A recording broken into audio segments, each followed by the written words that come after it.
ಸಖತ್ ಖಾರ ಬಣ್ಣ ಮತ್ತು ರುಚಿ ಆಚಿ ಚಿಲ್ಲಿ ಪೌಡರ್.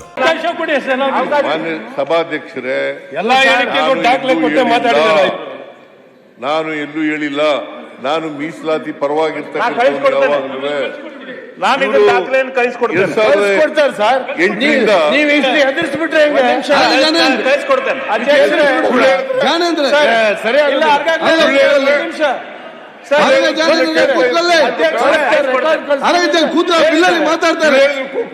ಕೂತಿರ್ಬೇಕಾ ನೋಡಿ.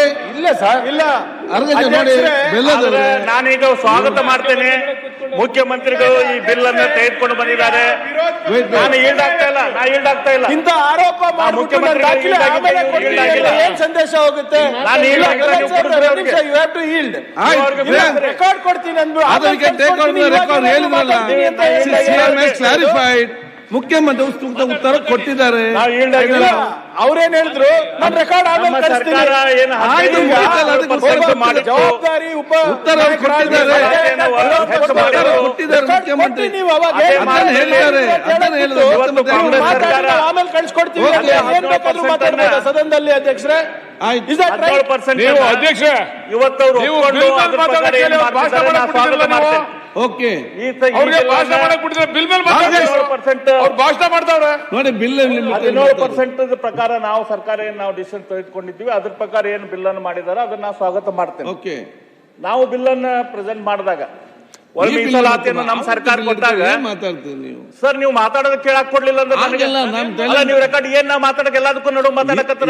ಒಂದ್ ನಿಮಿಷ ಫ್ಲೋ ಕಟ್ ಮಾಡ್ಬೇಡ್ರಿ ದಯಮಾಡಿ ಮಾತಾಡಕ್ ಅವಕಾಶ ಕೊಡಿ. ಪ್ರಾಬ್ಲಮ್ ಇದೆ. ಈ ಬಿಲ್ ಆ ಬಿಲ್ಗೂ ಈ ಬಿಲ್ ಕನೆಕ್ಟೆಡ್ ಇದೆ, ಅದಕ್ಕೆ ಹೇಳ್ತಾ ಇದ್ದೇನೆ.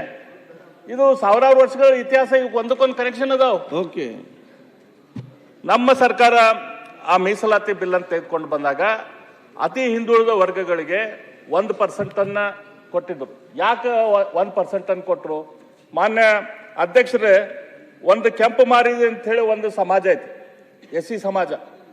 ಇಡೀ ರಾಜ್ಯದಲ್ಲಿ ಅವ್ರ ಜನಸಂಖ್ಯೆ ಎಷ್ಟು? ಕೇವಲ 6 ಜನ. ಕೇವಲ 6 ಜನ. ಇನ್ನೊಂದು ಸಮಾಜ ಐತಿ ಕೊಲುಪುಲು ವಂಡುಲು ಅಂತ ಹೇಳಿ 18 ಜನ. ಇಡೀ ರಾಜ್ಯದಲ್ಲಿ ಅವರಿರೋರು 18 ಜನ. ಮಾಲ ಹನ್ನಾನಿ ಅಂತ ಇನ್ನೊಂದು ಸಮಾಜ ಐತಿ. ಇಡೀ ರಾಜ್ಯದಲ್ಲಿ ಅವ್ರ ಸಂಖ್ಯೆ 8. ಮಾಲ ಜಂಗಮ ಅಂತ ಐತಿ. ಇಡೀ ರಾಜ್ಯದಲ್ಲಿ ಅವ್ರ ಸಂಖ್ಯೆ 62. ಮಾಲ ಮಸ್ತಿ ಅಂತ ಐತಿ. ಇಡೀ ಸಮಾಜದಲ್ಲಿ ರಾಜ್ಯದಲ್ಲಿ ಅವ್ರ ಸಂಖ್ಯೆ 38. ಈ ರೀತಿ ಸುಮಾರು 1 ಲಕ್ಷ ಚಿಲ್ಲರ ಸಮಾಜಗಳು, 59 ಜಾತಿಗಳನ್ನ ಅವು 1 ಲಕ್ಷ ಚಿಲ್ಲರ ಸಮಾಜ, ಅವ್ರದೆಲ್ಲ ಸಂಖ್ಯೆ ಕೂಡಿ 1 ಲಕ್ಷ ಚಿಲ್ಲರ. ಅವ್ರಿಗೆ ಉಳಿದ SC ಸಮಾಜದಲ್ಲಿ ಯಾರದಾರಲ್ಲ ಅವ್ರ ಜೊತೆ ಕಾಂಪಿಟೇಷನ್ ಮಾಡ್ಲಿಕ್ಕೆ ಆಗಲ್ಲ. ಯಾಕಂದ್ರೆ ಅವ್ರ ಸಮಾಜದಲ್ಲಿ ಇಲ್ಲಿ ತನಕ ಸಾಲಿನ ಹೋಲಿಲ್ದವ್ರು ಸಾಕಷ್ಟು ಜನ ಅದಾರ. ಸ್ಕೂಲಿಗೆ ಹೋಗಿಲ್ಲ ಅವರು.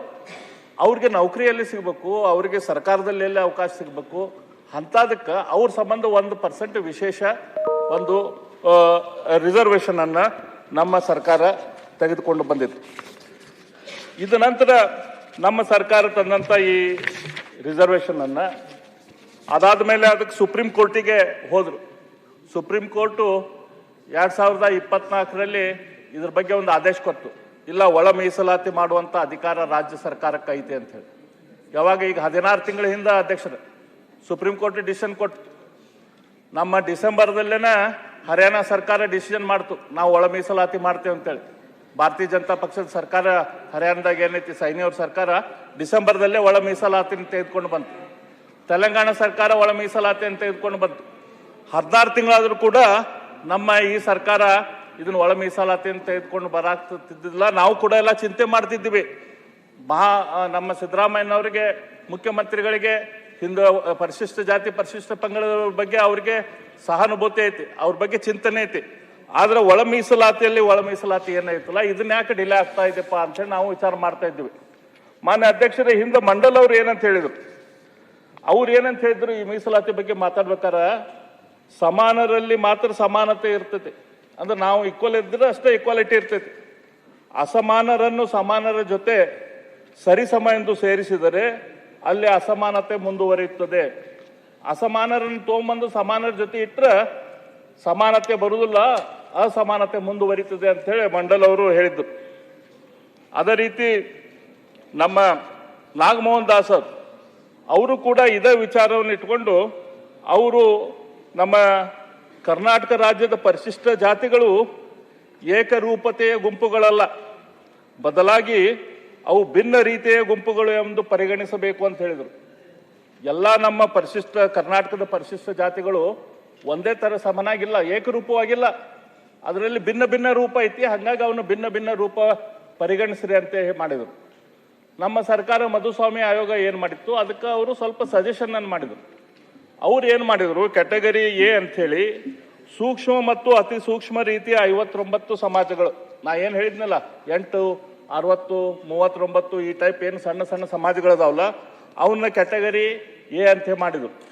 ಅದೇ ರೀತಿ ಎಡಗೈದ್ದು ಕ್ಯಾಟಗರಿ ಬಿ ಅಂಥೇಳಿ ಮಾದಿಗ ಸಮಾಜ ಎಲ್ಲ ಇದ್ದಿದ್ದು 18 ಸಮಾಜಗಳನ್ನು, ಆಮೇಲೆ ಬಲಗೈದು ಸಮಾಜದ ವಲಯ ಮತ್ತು ಇತರನ 17 ಮಂದಿನ ಕೂಡಿ 17 ಸಮಾಜಗಳನ್ನು ಕೂಡಿ ಕ್ಯಾಟಗರಿ ಸಿ ಅಂಥೇಳಿ, ಕಡಿಮೆ ಹಿಂದುಳಿದ ಸಮಾಜಗಳಂದ್ರೆ ಇವತ್ತು ಲಂಬಾಣಿ, ಬೋವಿ, ಕೊರ್ಚ, ಕೊರಮ ಇವ್ರನ್ನೆಲ್ಲರನ್ನು ಕೂಡಿ ಕ್ಯಾಟಗರಿ ಡಿ ಅಂಥೇಳಿ, ಮತ್ತು ಮೂಲ ಜಾತಿನೇ ಗೊತ್ತಿಲ್ಲದಂಥ ಆದಿ ದ್ರಾವಿಡ, ಆದಿ ಕರ್ನಾಟಕ, ಆದಿ ಆಂಧ್ರ ಈ ಟೈಪ್ ಏನು ಜಾತಿಗಳು 3 ಇದಾವೋ ಅವ್ರಿಗೆ ಪಾಪ ಮೂಲ ಜಾತಿನೇ ಗೊತ್ತಿಲ್ಲ.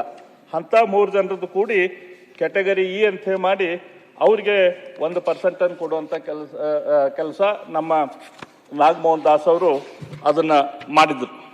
ಆದ್ರೆ ಈ ಸರ್ಕಾರ ಈಗ ತೆಗೆದುಕೊಂಡು ಬಂದಂಥ ಬಿಲ್ದಲ್ಲಿ ಇವ್ರು ಏನು ಮಾಡಿದ್ದಾರೆ ಅಂತಂದ್ರೆ, ಒಂದು ಎಡಗೈ ಸಮುದಾಯಕ್ಕೆ 6% ತೆಗೆದುಕೊಂಡು ಬಂದಿದ್ದಾರೆ, ಬಲಗೈ ಸಮುದಾಯಕ್ಕೆ ಅದಕ್ಕೆ 6% ತೆಗೆದುಕೊಂಡು ಬಂದಿದ್ದಾರೆ. ಇನ್ನು ಕೊರ್ಚ, ಕೊರಮ, ಲಮಾಣಿ, ಬೋವಿ ಮತ್ತು ಉಳಿದು ಎಲ್ಲರಿಗೂ ಕೂಡಿ 5% ತೆಗೆದುಕೊಂಡು ಬಂದಿದ್ದಾರೆ. ಈ 5%ದಲ್ಲಿ ಏನಾಗಿದೆ, ಹಿಂದೆ ನಾವು ಇದ್ದಾಗ ನಮ್ಮ ಸರ್ಕಾರ ಈ ಲಮಾಣಿಗಳಿಗೆ, ಕೊರ್ಚರಿಗೆ, ಕೊರ್ಬರಿಗೆ ಒಟ್ಟಿಗೆ ಕೂಡಿ 4.5% ನಾವು ಕೊಟ್ಟಿದ್ದೀವಿ, ಎಕ್ಸ್ಕ್ಲೂಸಿವ್ 4.5%, ಮತ್ತು 1% ಅತಿ ಹಿಂದುಳಿದವ್ರಿಗೆ ಕೊಟ್ಟಿದ್ದೀವಿ. ಈಗ ಇಲ್ಲಿ ಏನಾಗ್ಬಿಟ್ಟಿದೆ ಅಂತಂದ್ರೆ, ಈಗ ಅತಿ ಹಿಂದುಳಿದವ್ರನ್ನ ಲಮಾಣಿಯವ್ರ ಜೊತೆ, ಒಡ್ರ ಜೊತೆ, ಕೊರ್ಚ, ಕೊರ್ಮರ ಜೊತೆ ಕೂಡಿಸಿ ಅದನ್ನು 5% ಮಾಡಿದ್ದಾರೆ. ಅದನ್ನು 4% ಪ್ಲಸ್ 1% ಕೂಡ ಈ ರೀತಿ ಅದನ್ನು ಮಾಡಿದ್ದಾರೆ. ಈಗ ಸಿ ಗುಂಪಿನ 5% ಮೀಸಲಾತಿಯನ್ನು 4% ಮತ್ತು 1% ಅಂತ ತಿದ್ದಿರಿ. ಇದ್ರ ಬಗ್ಗೆ ನನಗೆ ಮಾನ್ಯ ಮಂತ್ರಿಗಳ ಕ್ಲಾರಿಫಿಕೇಶನ್ ಕೊಡಲಿ, ತಮ್ಮ ಉತ್ತರ ಕೊಡಬೇಕಾದ್ರೆ. ಈಗ 100 ಅಪಾಯಿಂಟ್ಮೆಂಟ್ ಅದು ಅಂತಂದ್ರೆ ಈ ನಮ್ಮ ಕಾನೂನಿನ ಪ್ರಕಾರ ನನಗೇನು ಅನಿಸ್ತೈತಿ, 90 ನೇಮಕಾತಿ 4% ಇದ್ದಂಥ ನಮ್ಮ ಲಮಾಣಿ, ಬೋವಿ ಅವ್ರಿಗೆ ಹೋಗ್ತೈತಿ. ಇನ್ನು 10 ಸೀಟ್ಗಳಲ್ಲಿ ಮಾತ್ರ ಇನ್ನು 1% ಇದ್ದವ್ರಿಗೆ ಬರ್ತೈತಿ. ಅಂದ್ರೆ ಮೊದಲು ಇವತ್ತು 90 ಫಿಲ್ಲಪ್ ಹಾಕೊಂತ ಹೋದ್ಮೇಲೆ ಉಳಿದವ್ರಿಗೆ ಅದು ಸಿಗ್ತೈತಿ. ಹಾಗಾಗಿ ಇವೇನು ಅತಿ ಹಿಂದುಳಿದ ಸಮಾಜಗಳು ಏನದಾವಲ್ಲ, ಕಾಂಪಿಟೇಷನ್ ಮಾಡೋಕ್ಕಾಗಲಿಲ್ಲದಂಥ ಸಮಾಜಗಳು, ಅವಕ್ಕೆ ನೀವು ಅಡ್ಡಾಡ್ಸಿದ್ರಿ. ಅವು ಪಾಪ ಬೆಂಗಳೂರಿಗೂ ಬಂದು ಅಲ್ಲೇ ಹೋರಾಟ ಮಾಡಿದ್ರು, ಇಲ್ಲಿ ಬೆಳಗಾವದಾಗ ಹೋರಾಟ ಮಾಡಿದ್ರು. ಅತಿ ಹಿಂದುಳಿದ ಸಮಾಜಗಳು ಪಾಪ ಅವರು ಬಾರ್ಕೋಲ್ ಮೇಲೆ ಹೊಡ್ಕೊಂಡ್ರು, ಏನೇನೋ ಮಾಡ್ಕೊಂಡ್ರು. ಅವ್ರಿಗೆ ಇವತ್ತಿಗೂ ಕೂಡ ಈ ಬಿಲ್ಲಿನ ಮೂಲಕ ನಿಜವಾದ ನ್ಯಾಯ ಸಿಗಲಿಕ್ಕಿಲ್ಲ ಅಂಥೇಳಿ ನನಗೆ ಅನಿಸ್ತಾ ಇದೆ. ಅದಕ್ಕೆ ನಿಮ್ಮ ಉತ್ತರ ಕೊಡ್ಬೇಕಾದ್ರೆ ನೀವು ಹೇಳ್ರಿ ಅಂತ ಹೇಳ್ತೇನೆ. ಆದಷ್ಟಲ್ದ ಇದರಲ್ಲಿ ಇನ್ನೂ ಒಂದು ಭಾಳ ಪ್ರಮುಖ ವಿಷಯದ ಬಗ್ಗೆ ಸೈಲೆಂಟ್ ಐತಿ ಬಿಲ್. ಅದ್ರ ಬಗ್ಗೆ ಉದ್ಗಾರ ಮಾಡಿಲ್ಲ. ಮಾನ್ಯ ಮುನಿಯಪ್ಪನವ್ರು ತಾವು ಇದನ್ನ ಗಮನ ಹರಿಸ್ಬೇಕು. ತಿಮ್ಮಾಪುರವ್ರು ಇದ್ರ ಬಗ್ಗೆ ತಾವು ಗಮನ ಹರಿಸ್ರಿ. ಈಗ ಅಪಾಯಿಂಟ್ಮೆಂಟ್ದಲ್ಲಿ ಇದು ಒಳ ಮೀಸಲಾತಿ ಐತಿ, ಪ್ರಮೋಷನ್ದಾಗ ಬೇಕಲ್ಲ ಒಳ ಮೀಸಲಾತಿ. ಪ್ರಮೋಷನ್ದಾಗ ಯಾಕೆ ಒಳ ಮೀಸಲಾತಿ ಇಲ್ಲ? ಅದ್ರ ಬಗ್ಗೆ ಯಾಕೆ ಬಿಲ್ನಲ್ಲಿ ಉದ್ಗಾರ ಇಲ್ಲ? ಅದ್ರ ಬಗ್ಗೆ ನೀವು ವಿಚಾರ ಮಾಡಬೇಕು. ಪ್ರಮೋಷನ್ದಲ್ಲಿ ಕೂಡ ಒಳ ಮೀಸಲಾತಿ ಬೇಕು. ಇದರಲ್ಲಿ ಅಪಾಯಿಂಟ್ಮೆಂಟ್ದಲ್ಲಿ 2 ರೀತಿಯ ಅಪಾಯಿಂಟ್ಮೆಂಟ್ ಆಗ್ತಾವೆ. ಒಂದು ಡೈರೆಕ್ಟ್ ರಿಕ್ರೂಟ್ಮೆಂಟ್ 50% ಅದರಲ್ಲಿ ಆಗ್ತೈತಿ. ಇನ್ನೊಂದು ಚಾನಲ್ ಏನು, ಪ್ರಮೋಷನ್. ಈಗ ಒಳ ಮೀಸಲಾತಿ ಅದು ಪ್ರಮೋಷನ್ ಚಾನಲ್ದಲ್ಲಿ ಬೇಕಲ್ಲ ಒಳ ಮೀಸಲಾತಿ. ಇಲ್ಲಕ್ರೆ ನಿಮ್ಮ ಸಮಾಜಕ್ಕೆ ಯಾರು ನ್ಯಾಯ ಕೊಡ್ತಾರೆ? ಅಲ್ಲಿ ಅತ್ಯಂತ ತುಳಿದಂಥ ಸಮಾಜಕ್ಕೆ ಯಾರು ಕೊಡ್ತಾರ? ಯಾರು ಕೊಡೋದಿಲ್ಲ. ಅದಕ್ಕೆ ಈ ಕಾನೂನು ಬೇಕಾಗೈತಿ. ಅದಕ್ಕೆ ಈ ಕಾನೂನದಲ್ಲಿ ಆ ಕ್ಲಾಸ್ ಆ್ಯಡ್ ಆಗಬೇಕಾಗೈತಿ. ಒಳ ಪ್ರಮೋಷನ್ದಲ್ಲಿ ಕೂಡ ಇದು ನಮ್ಗೆ ಒಳ ಮೀಸಲಾತಿ ಬೇಕಾಗೈತಿ. ಅದ್ರ ಜೊತೆ ಇನ್ನೊಂದು ಪ್ರಮುಖ ಪಾಯಿಂಟ್ ಅಧ್ಯಕ್ಷರೇ, ನಾವು SCP TSP ಫಂಡ್ ಐತಿ. SCP-TSP ಫಂಡ್, SCP-TSP ಫಂಡ್ ಕೂಡ ಅದು ಕೂಡ ಇದು ಈ ರಿಸರ್ವೇಶನ್ ಪ್ರಕಾರ ಸ್ಪೆಂಡ್ ಆಗಬೇಕಾಗುತ್ತೆ. ಇಲ್ಲಿಕ್ಕಿನ ದೊಡ್ಡ ಸಮಾಜಗಳು ಏನದಾವು, ಶಕ್ತಿಯುತ ಸಮಾಜಗಳು ಏನದಾವು, ಅವರು ಬೇರೆಯವ್ರಿಗೆ ದುಡ್ಡು ಸಿಗೋಕೆ ಕೊಡೋದಿಲ್ಲ. ಅಲ್ಲಿ ಕಾರಿನ ಸ್ಕೀಮ್ ತೊಗೊಂಡ್ರೆ ಎಲ್ಲರೂ ಒಬ್ಬರ ತೊಗೊಂಡಿರ್ತಾರ, ಅಲ್ಲಿ ಬೇರೆ ಬೇರೆ ಸ್ಕೀಮ್ಗಳು ಬಂದ್ರೆ ಒಂದೊಬ್ಬರ ತೊಗೊಂಡಿರ್ತಾರ. ಅದಕ್ಕೆ ಇದರಲ್ಲಿ ಕೂಡ ಫಂಡದಲ್ಲಿ ಕೂಡ ಇದು ನಮ್ಮ SCP-TSP ಫಂಡದಲ್ಲಿ ಕೂಡ ಈ ಮೀಸಲಾತಿಯನ್ನು ತೆಗೆದುಕೊಂಡು ಬರಬೇಕು ಅಂತ ಹೇಳಿ ನಾನು ಆಗ್ರಹ ಪಡ್ತೇನೆ. ಹಾಗಾಗಿ ಈ ನಮ್ಮ ಬಿಲ್ ಏನೈತಿ, ನಮ್ಮ ಸರ್ಕಾರ ಏನು ಕೆಲಸ ಶುರು ಮಾಡಿತ್ತು, ನಮ್ಮ ಸರ್ಕಾರ ಏನು ಬಿಲ್ಲನ್ನು ತೆಗೆದುಕೊಂಡು ಬಂದಿತ್ತು, ಅದ ಮಾರ್ಗದಲ್ಲಿನ ಇವತ್ತು ಸಿದ್ದರಾಮಯ್ಯನವ್ರ ಸರ್ಕಾರ ಮಹದೇವಪ್ಪನವ್ರ ಥ್ರೂ ಇದನ್ನೇನು ಇಂಪ್ಲಿಮೆಂಟ್ ನೀವು ಮಾಡಿರಿ, ಇದನ್ನು ನಾನು ಸ್ವಾಗತ ಮಾಡ್ತೇನೆ. ಆದರೆ ಇವೇನು ಎರಡು ಪ್ರಮುಖ ವಿಷಯಗಳೇನದಾವ, ಪ್ರಮೋಷನ್ದಲ್ಲಿ ಒಳ ಮೀಸಲಾತಿ ಇರಬೇಕು, SCP-TSP ಫಂಡದಲ್ಲಿ ಒಳ ಮೀಸಲಾತಿ ಇರಬೇಕು. ಅಷ್ಟಲ್ದ ಈ ಅತಿ ಚಿಕ್ಕ ಸಮುದಾಯಗಳು, ಸೂಕ್ಷ್ಮ ಸಮುದಾಯಗಳು ಏನದಾವು, ಅವಕ್ಕೆ ಏನು ಅನ್ಯಾಯ ಆಗತೈತಿ ಈ ಕಾನೂನಿನ ಮೂಲಕ, ಆ ಕಾನೂನಿನ ಮೂಲಕ ಅವ್ರಿಗೆ ಅನ್ಯಾಯ ಆಗದಂಗೆ ನೋಡ್ಕೊಳ್ಳುವಂಥ ಜವಾಬ್ದಾರಿ ಸರ್ಕಾರದ ಮೇಲೆ ಇದೆ ಅಂತ ನಾ ಇನ್ನೊಮ್ಮೆ ಈ ಸಂದರ್ಭದಲ್ಲಿ ಹೇಳಿ, ಮತ್ತೊಮ್ಮೆ ಈ ಕೆಲಸದಲ್ಲಿ ಭಾರತೀಯ ಜನತಾ ಪಕ್ಷ ಏನು ಜೇನುಗೂಡಿಗೆ ಕೈ ಹಾಕಿದ್ರಂತ ಎಲ್ಲರೂ ಹೇಳಿದ್ರು. ಆ ಜೇನುಗೂಡಿಗೆ ನಾವು ಕೈ ಹಾಕಿ ಕೈ ಸುಟ್ಕೊಂಡಿವಿ, ನಾವು ಅದಕ್ಕೆ ಕಳಿಸ್ಕೊಂಡಿವಿ, ಜೇನು ಹುಳು ಕಳಿಸ್ಕೊಂಡಿವಿ. ಆದರೂ ನಮಗೆ ಸಮಾಧಾನ ಐತಿ, ನಾವು ಮಾಡಿದಂಥ ಕೆಲಸಕ್ಕೆ ಇವತ್ತು at the end of the light ಕಾಣಾಕತ್ತೈತಿ. ಇವತ್ತು ಈ ಸರ್ಕಾರ ನಾವು ಮಾಡಿದಂಥ ಕೆಲಸ ಇಂಪ್ಲಿಮೆಂಟ್, ನಾವು ಮಾಡಿದಂಥ ಕೆಲಸದ ದಾರಿಯಲ್ಲೇನೆ ಈ ಸರ್ಕಾರ ಕೂಡ ಕೆಲಸ ಮಾಡಾಕತ್ತೈತಿ ಅಂಥೇಳಿ ನಮ್ಗೆ ಸಂತೋಷ ಐತಿ. ಈ ಸಂದರ್ಭದಲ್ಲಿ ನಾನು ವಿಶೇಷವಾಗಿ ನಮ್ಮ ಹಿಂದಿನ ಮುಖ್ಯಮಂತ್ರಿಗಳಾದ ಬಸವರಾಜ ಬೊಮ್ಮಾಯಿ ಅವರಿಗೆ ಅಭಿನಂದನೆಗಳನ್ನು ಸಲ್ಲಿಸ್ತೇನೆ, ಮಧುಸ್ವಾಮಿ ಅವರಿಗೆ ಅಭಿನಂದನೆಗಳನ್ನು ಸಲ್ಲಿಸ್ತೇನೆ.